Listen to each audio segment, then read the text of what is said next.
Hello मेरे प्यारे बच्चों, मैं आपकी हिंदी अध्यापिका नीतू पांडे आज आपके समक्ष आपकी रिमझिम पाठ्य पुस्तक अध्याय 2 जैसा सवाल वैसा जवाब आपके समक्ष लेकर आई हूँ, जिसका अध्ययन हम करेंगे।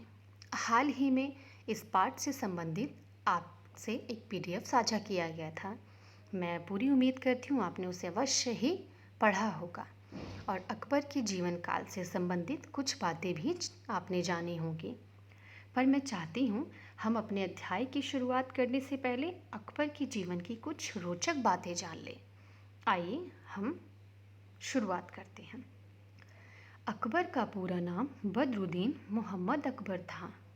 अकबर को अकबर ए आज़म, शहंशाह अकबर व महाबली शहंशाह के नाम से भी जाना जाता है। अकबर का जन्म 15 अक्टूबर सन 1542 ईस्वी में हुआ था। राज्याभिषेक के समय अकबर की उम्र मात्र 13 साल थी। अकबर के दरबार में 9 रत्न थे। उन 9 रत्नों में से बीरबल उनके प्रिय थे। भारतीय इतिहास में अकबर का नाम काफ़ी प्रसिद्ध है, आप सभी ने सुना भी होगा। अपने बड़ों से उसने सभी धर्मों का सम्मान किया था।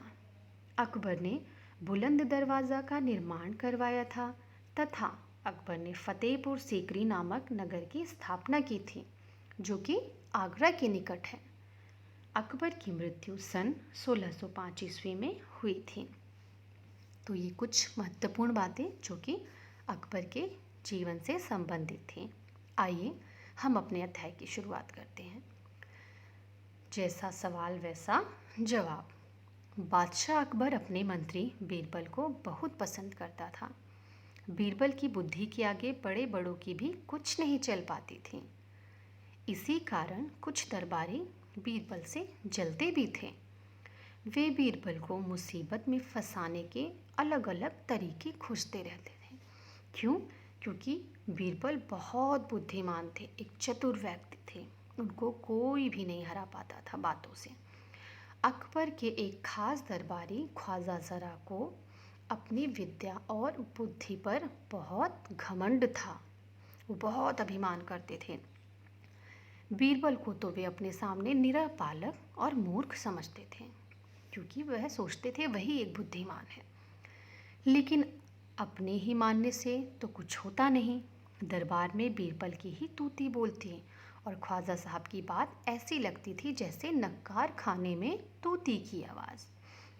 ख्वाजा साहब की बात का कोई महत्व नहीं रहता था।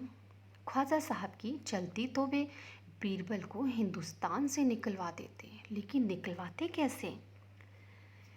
एक दिन ख्वाजा ने बीरबल को मूर्ख साबित करने के लिए बहुत सोच विचार कर कुछ मुश्किल प्रश्न सोच लिए।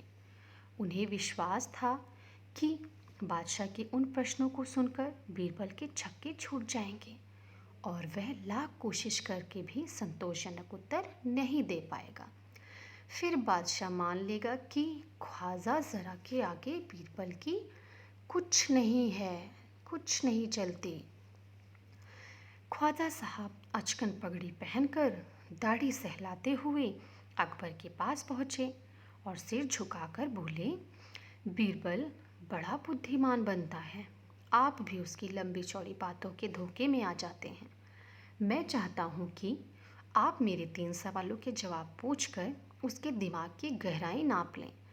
उस नकली अकल बहादुर की कलई खुल जाएगी। उसकी जो चालाकी है वह पता चल जाएगी कि वह कितना बुद्धिमान है मेरे इन 3 प्रश्नों से। ख्वाजा के अनुरोध करने पर अकबर ने बीरबल को बुलाया और उनसे कहा, बीरबल, परम ज्ञानी ख्वाजा साहब तुमसे 3 प्रश्न पूछना चाहते हैं, क्या तुम उनके उत्तर दे सकोगे?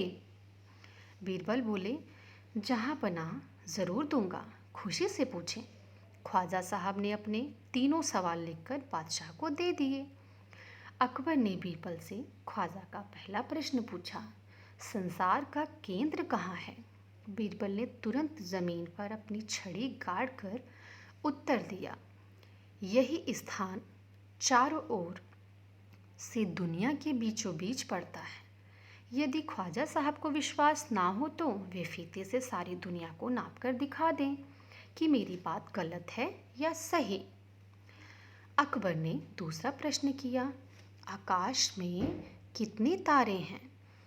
बीरबल ने एक भेड़ मंगवा कर कहा, इस भेड़ के शरीर में जितने बाल हैं उतने ही तारे आसमान में हैं।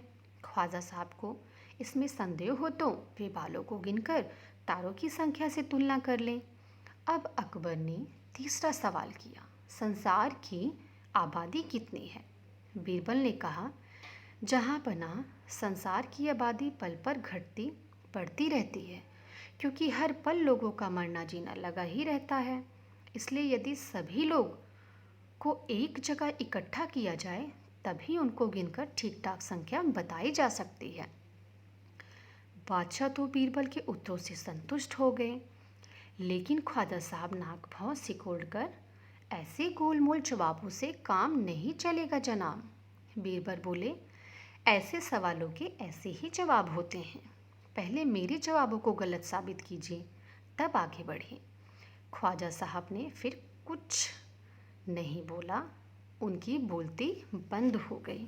उन्होंने सोचा कि वह बहुत चतुर हैं, लेकिन वह यह भूल गए कि बीरबल उनसे भी चतुर था। तो यहाँ पर हमारा अध्याय पूरा हुआ। मैं चाहती हूँ आप दोबारा इस अध्याय को पढ़ें और ध्यान से पढ़ें, इससे संबंधित कुछ शब्दों को भी जानें, और ताकि इससे जुड़े हुए प्रश्न उत्तर हमें याद हो जाएं। इसी से मैं अपने शब्दों को अब विराम देती हूँ और उम्मीद करती हूँ आप इसे ज़रूर पढ़ेंगे। स्वस्थ रहें, खुश रहें। धन्यवाद।